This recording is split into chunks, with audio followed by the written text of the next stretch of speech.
दोस्तों, जय श्री राम। सभी को प्यार भरा नमस्कार। सभी सुखी रहें, सभी धनवान बने रहें। भगवान श्री राम से हमेशा आपके लिए यही प्रार्थना करते हैं। आज की हस्तरेखा विज्ञान में आपका स्वागत है। दोस्तों, बड़ी ही अद्भुत और महत्वपूर्ण जानकारियों के साथ वीडियो बनाता हूँ। आज की महत्वपूर्ण जानकारी है कि जातक का सौभाग्य किस रेखाओं के कारण, वो कौन से चिन्ह है जिनके कारण, वो कौन से ऐसे निशान हाथों में हैं जिनके कारण उज्जवल उदय होता है और बहुत बड़ा योग बन जाता है। क्योंकि सभी तो दुनिया में करोड़पति अरबपति नहीं है, सब कंगाल गरीब भी नहीं है, परंतु दोस्तों कुछ ऐसे खास उपलब्धियां मिल जाती है इंसान को, जातक को, कि जिनके कारण जो है उसके भविष्य में चार चांद लग जाते हैं।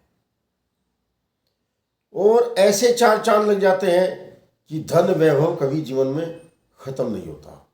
वे सब रेखाएं हमारे हाथों में होती हैं, वो सब कहीं बाहर से नहीं आती। दोस्तों, वैसे तो प्रसिद्धि है कि कर बिन कर्म, बिना करने के कर्म नहीं बनता, परंतु इंसान कुछ गुण जन्म जात भी लेकर आता है संसार में, और उन जन्म जात गुणों के कारण अनेकों प्रकार की उपलब्धियां मिल जाती हैं। बिना कड़ी मेहनत के ही मिल जाती है। देखो, वैसे तो हमारा जो ये लेफ्ट हैंड बायां हाथ है, हमारे जन्म का प्रारब्ध है, जन्म जात गुण लेकर इंसान आता है। इसलिए मैं सबको यही कहता हूं, जो हमारे दोस्त मित्रवर हैं हस्तरेखा देखने वाले, कि हस्तरेखा देखने से पहले लेफ्ट हैंड बाएं हाथ का भी विश्लेषण जरूर कर लें। क्योंकि बाएं हाथ के विश्लेषण से हमें जानकारी मिल जाएगी कि जातक ने क्या अपने जीवन में परिवर्तन किए हैं। ये हमारा हाथ परिवर्तनशील है, क्योंकि इसमें थोड़ा उल्टा सीधा दिखता है, तो मित्रों ये अपना आप समझ लेना। हमारा जो बायां हाथ है वो जन्मजात गुण लेकर आता है, और दायां हाथ है वो परिवर्तनशील है। हमने अपने जीवन में परिवर्तन क्या किया है? बहुत से इंसान कुछ परिवर्तन करते ही नहीं। उनकी लगभग दोनों हाथों की रेखाएं समान मिलेंगी आपको। जीवन रेखा, भाग्य रेखा, आयु रेखा, लाइफ लाइन जिसको बोलते हैं, लाइफ लाइन का महत्व बढ़ जाता है। बहुत से जातक क्या करते हैं, केवल हृदय रेखा देखकर ही समझ लेते हैं, आयु का विश्लेषण करते हैं। बहुत से आयु रेखा देखकर विश्लेषण करते हैं, मगर विश्लेषण करने के लिए दोनों हाथों का देखना, दोनों हाथों की जीवन रेखा का देखना बहुत ही अनिवार्य है। मैं अनेकों वीडियो में बता चुका हूं। हमारे बंधुवर एक हाथ देखकर ही विश्लेषण बता देते हैं, कुछ नहीं होने वाला एक हाथ से। हाथ का करपृष्ठ भी देखा जाता है, इसको हम करपृष्ठ बोलते हैं। हाथ का करपृष्ठ देखा जाता है, हाथ का ऐसे उतराव चढ़ाव देखा जाता है, हाथ के अंदर क्या लोच है, कितनी लोच है। उंगलियों के पोरे देखे जाते हैं, उंगलियों के पोरों का भी महत्व होता है, एक एक रोम का महत्व होता है। जो हमारी उंगलियों के ऊपर बारीक बारीक रोम होती हैं, बाल होते हैं बहुत बारीक, एक दो, और विशेष जो हमारी गांठें इनके ऊपर होती है, इन सब बातों का अपना एक महत्व है। हमारी स्ट्रक्चर, बॉडी लैंग्वेज का, बालों तक, कान तक, मैंने 2 वीडियो पहले बता था, पूरी बॉडी का विश्लेषण किया था, पूरे शरीर का विज्ञान बता था कि हमारे शरीर में कहाँ पर क्या रहस्य छुपे हुए हैं। दोस्तों, हमारे जो बड़े बड़े विद्वान हुए हैं हस्तरेखा देखने वाले, जिन्होंने पुस्तकें लिखी है, उन्होंने डॉक्टरों के पास रहकर भी खोजा है। किसी के ब्रेन का ऑपरेशन हुआ तो देखा कि इसके ब्रेन में क्या है, माइंड में क्या है, मगर ऐसा कोई उनको हासिल नहीं हुआ जो इन रेखाओं को देखकर हासिल हुआ है। मैंने अपने जीवन काल में अनेकों हाथ देखे हैं, अनेकों से मिला हूं, बातें हुई हैं, परंतु जो घटनाएं हैं वो सत्य सिद्ध हुई। एक भी घटना ऐसी नहीं कि जो बराबर हमको निकल गई हो। थोड़ा सा फर्क पड़ जाता है ज्ञान से, ध्यान से और दान से। जीवन में दान का भी बहुत बड़ा महत्व है, ज्ञान का भी बहुत बड़ा महत्व है। ज्ञान कोई बुद्धिमान पुरुष बता दे कि तेरे जीवन में होने वाला है, उसका उपाय करें। और ध्यान, यदि ध्यान लगाए प्रभु का, परमात्मा का, और दान करें, तो इससे अनेकों कष्ट दूर हो जाते हैं। दोस्तों, ये इतनी बात कहने का कुछ मतलब है। मैं इतनी बात जो बता रहा हूँ, कोई कहता कि बोलते हो तो, अब बोलने का काम ही है, क्या करूँ। अगर आपको नहीं समझाऊंगा रेखाओं से, आपको कुछ नहीं होने वाला। आपको रेखाओं के बारे में बताएं तब आपको कुछ फायदा होगा। आपको क्या आपके पास अनहोनी होने वाली है उसका उपाय बताएं तब आपको फायदा होगा। आपका लाभ होगा, उसको स्थिर रखने के लिए आपको क्या उपाय करनी है। क्योंकि आपको लाभ तो मिल गया, आपको धन मिल गया, परिवार मिल गया, खजाने मिल गए, मगर वो बिल्कुल वही बना रहे, उसका स्टेटस रुका रहे, ये भी एक बात जरूरी हो जाती है। क्योंकि धन वैभव मिलकर इंसान जो है गफलत में आ जाता है और अनेकों प्रकार के बीमार आ जाते हैं, जो पतन का, दोबारा फिर पतन का कारण बन जाते हैं। यह भी मैं अपनी एक वीडियो में बता चुका हूँ। तो दोस्तों, आइए वहाँ पर चलते हैं। जो हमारी रेखाएं ऐसे ऐसे हमारे त्रिकोण बने हुए हैं, ऐसी ऐसी धन की कोठियाँ बनी हुई हैं जो कभी खाली नहीं होती, ये हमारे हाथ का मानचित्र है। तो दोस्तों देखो, इसमें किस प्रकार की अद्भुत धन की कोठियाँ बनी हुई हैं। बड़ा ही सुंदर हाथ का विश्लेषण है। ये हमारी हृदय रेखा है, जो अपने निर्धारित मूल स्थान से निकलकर सीधी शनि और बृहस्पति पर्वत के बीच में निकल गई है। बड़ा ही अच्छा चिन्ह माना जाता है, बड़ी अच्छी। इससे हम आयु की गणना भी करते हैं हृदय रेखा से। तो बड़ा ही सौभाग्यशाली है हृदय रेखा का विश्लेषण बन जाता है। कितनी सुंदर सूर्य रेखा दिखाई दे रही है, बहुत सुंदर सूर्य रेखा दी है। इसका मान सम्मान में बड़ा फर्क पड़ता है, प्रतिष्ठाओं में फर्क पड़ता है। हमारी जीवन रेखा है, निर्दोष जीवन रेखा है। इन सब बातों का एक योग बन जाता है दोस्तों। अब इसमें से ये एक रेखा निकली है, इसको हम क्या कहते हैं, राहु रेखा। और ये रेखा का स्थान, इसका उद्गम स्थान हमारी जीवन रेखा भी हो सकती है और जीवन रेखा से थोड़ा अंदर भी हो सकती है। परंतु यह राहु रेखा हमारे बाहरी, ये हमारा बाहरी बिल्कुल जिसको आउटलाइन बोलते हैं, हमारे करतल का ये बाहरी क्षेत्र है।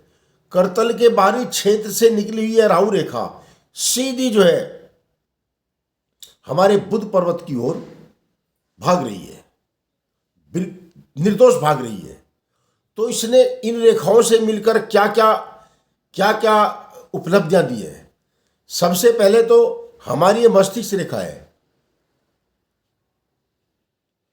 ये हमारी मस्तिष्क रेखा आई हुई है, जो अंगूठे के मूल से मंगल के निचले छोर से निकली हुई है। तो ये मस्तिष्क रेखा हमारी,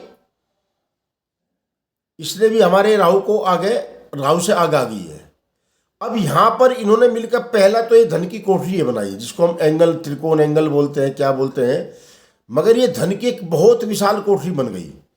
क्योंकि मैंने बताया था कि मैं हर रेखाओं का एक पूरा विश्लेषण बताता हूं। अधूरा ज्ञान लेकर मैं वीडियो नहीं बनाता, ना मैं अधूरा किसी को ज्ञान देना चाहता। तो इन रेखाओं का मैं पूरा विस्तार से वर्णन ये कर रहा हूं कि सबकी समझ में आ जाए। बताने को तो 1 मिनट लगती है, सब मैं ही बता सकता हूं, ये त्रिकोण बनेगा, धन का ये बनेगा, मगर ये किस कारण से त्रिकोण बना, इसके ऊपर किस रेखा का प्रभाव पड़ा, किस पर्वत का प्रभाव पड़ा, ये कैसे शुद्ध हुई, कैसे पवित्र हुई।